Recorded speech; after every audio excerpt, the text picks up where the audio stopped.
আপনার লাইপোসাকশন চলমান, আপনি কি ব্যথা অনুভব করেন নাকি কাজ হচ্ছে সেটা বুঝতে পারেন? কাজ হচ্ছে সেটা বুঝতেছি। আচ্ছা, ওই রকম ব্যথা জ্বালা সেটা তো এমন কিছু না, তাই না? না, হালকা একটু আংশিক এটা। হালকা বোঝা যাচ্ছে যে রানিং কাজ, তাই তো? হ্যাঁ। ইসরে, কালো হয়ে গেছে পুরো। এই দাগটা যাবে না কখনো, এই দাগটা কখনো যাবে না। চলে যাবে বলছি স্যার। দেরি আছে, যায় না সহজে। ভিতরে অনেক ফ্যাট, অনেক ফ্যাট, পুরোটাই ফ্যাট। এগুলো অনেক ফ্যাট। এই যে এইটুকু হচ্ছে গ্ল্যান্ড, এই চাকাটুক না, এই যে এইটুকু গ্ল্যান্ড ভিতরে, এই চাকাটা ওই দৌড় দেয়, হ্যাঁ ওই চাকাটা হচ্ছে গ্ল্যান্ড। এই যে বাকিগুলো ওগুলো চর্বি, হ্যাঁ ওগুলো লাইপোসাকশন করে চলে যাবে। এখানে হালকা চর্বি আছে, এখানে নাই, এখানে হাড্ডি। ঠিক আছে, আল্লাহ ভরসা সমান হয়ে যাবে, এত চিন্তার কিছু নাই। একজন রোগী কতটা কষ্টে থাকলে বুকের মধ্যে টেপ দিয়ে গাইনোকমাসিয়াকে লুকানোর চেষ্টা করে, একটু ভাবতে পারেন? এটা কি একটা বিদঘুটে রোগ। যাদের এই সমস্যা নেই তারা কখনোই বুঝবে না এই সমস্যাটা কি। তবে যারা এই সমস্যা নিয়ে সাফার করতেছে একমাত্র তারাই জানে কতটা বিদঘুটে একটা রোগ এইটা। যার হয় সেই বুঝবে, অন্য কেউ কখনোই বুঝতে পারবে না।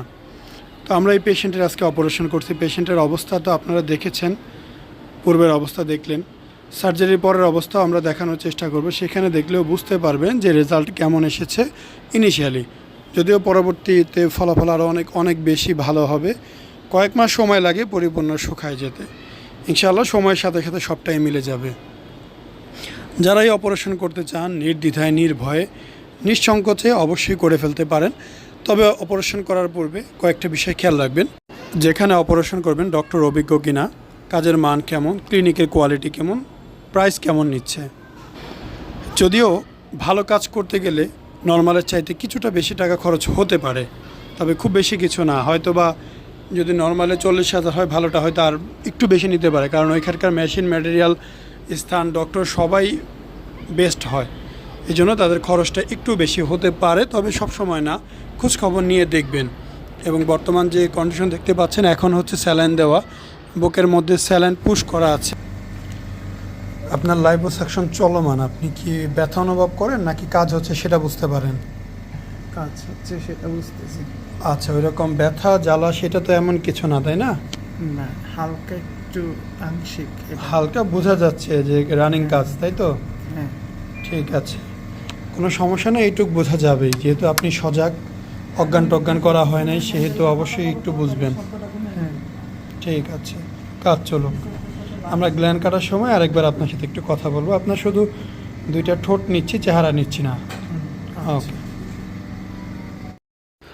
এই হচ্ছে ইনিশিয়াল রেজাল্ট। এটা কোনো চূড়ান্ত ফলাফল না, এটা জাস্ট অপারেশন শেষ হওয়ার পরে প্রাথমিক একটি অবস্থা দেখতেই পাচ্ছেন। আলহামদুলিল্লাহ যথেষ্ট ভালো, যথেষ্ট সুন্দর। সময়ের সাথে সাথে অনেক বেশি পরিবর্তন আসবে, অনেক বেশি পরিবর্তন হবে, আমরা আশাবাদী। ইনশাআল্লাহ খুবই খুবই ভালো রেজাল্ট আসবে। আমরা সবসময় চেষ্টা করি সবচেয়ে ভালো একটি কাজ দেওয়ার। একটি ভালো চেষ্টা থেকে, ভালো কাজ থেকে পরবর্তী রেজাল্টটাও অনেক ভালো আসে। এই হচ্ছে ইনিশিয়াল অবস্থা।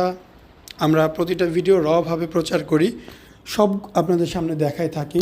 ভালো মন্দ যেমনই হোক, যেটাই হোক, আপনাদের সামনে উপস্থাপন করি, যাতে আপনারা বুঝতে পারেন রেজাল্ট কেমন হচ্ছে। এবং হ্যাঁ, অপারেশন করলে ছোটোখাটো কিছু রিস্ক আছে, যেমন আপনার এইখানে চামড়াটা নষ্ট হয়ে যেতে পারে, একটু দাগ হতে পারে। অনেক সময় বেশি কাটাছেঁড়া হলে নিপলের চামড়াটাও নষ্ট হয়ে সাদা হয়ে যেতে পারে। এই রিস্কগুলো আছে। এছাড়া আর তেমন কোনো রিস্ক নেই, মোটামুটি সব কিছুই সেফ। দেখা যাচ্ছে অনেকের এক পাশে একটু বেশি বড় থাকে, মাসেল গঠন বেশি, এক পাশে কম। সেই হিসাবে মাসেলসের গঠনের জন্য সামান্য একটু আপ ডাউনও হতে পারে। তো আপনারা সবাই এই বিষয়গুলো মাথায় রাখবেন যে একটু চামড়া উঠে যেতে পারে, বুকটা আপ ডাউন হতে পারে, খুব সামান্য, খুব বেশি কিছু না। আবার অনেক সময় বেশি বড় যাদের, তাদের নিপলের চামড়াটা নষ্ট হয়ে যেতে পারে। এটা আপনি যেখানে সার্জারি করেন না কেন, কেউ গ্যারান্টি দিয়ে বলতে পারবে না। এইরকম রিস্ক আছে। আবার সেদিন একটা ভিডিও দেখলাম যেখানে আমাদের এক পেশেন্ট, তার অপারেশনের 4 মাস পরেও বুকের ওই জায়গা থেকে পুঁজ বের হচ্ছে। তো এইরকম টুকটাক রিস্ক আছে, যদিও আমি দেখি নাই কখনো আমাদের এখানে হয়েছে। আমাদের এখানে যেটা হয়েছে যে দেখতে পারছি অনেকের একটু দাগ হয়েছে, অনেকের চামড়াটা নষ্ট হয়ে যাইছে, খুবই কম, খুবই কম, খুবই খুবই কম। তাও রিস্কগুলো বলে দিলাম। আর দেখতেই পাচ্ছেন অপারেশন শেষেই রোগী হাঁটাহাঁটি করতেছে, ওয়াশরুমে যাচ্ছে, রোগী রুমে যাচ্ছে, একদমই নর্মাল। আসসালামু আলাইকুম, মোহাম্মদ শাকিল হোসেন বলছি। 2017 সাল থেকে আমরা গাইনোকমার্সি নিয়ে নিয়মিত কাজ করছি এবং ভিডিও প্রকাশ করছি। এই চ্যানেলে যারা নতুন এসেছেন, আপনাদের কাছে অনুরোধ থাকবে আমাদের এই চ্যানেলটি আপনারা ভালোবাসা দিবেন এবং সাবস্ক্রাইব করবেন। এবং যারা অলরেডি সাবস্ক্রাইব করেছেন তাদেরকে অসংখ্য ধন্যবাদ। আপনারা কমেন্টের মাধ্যমে আপনাদের মতামত জানাবেন। ধন্যবাদ।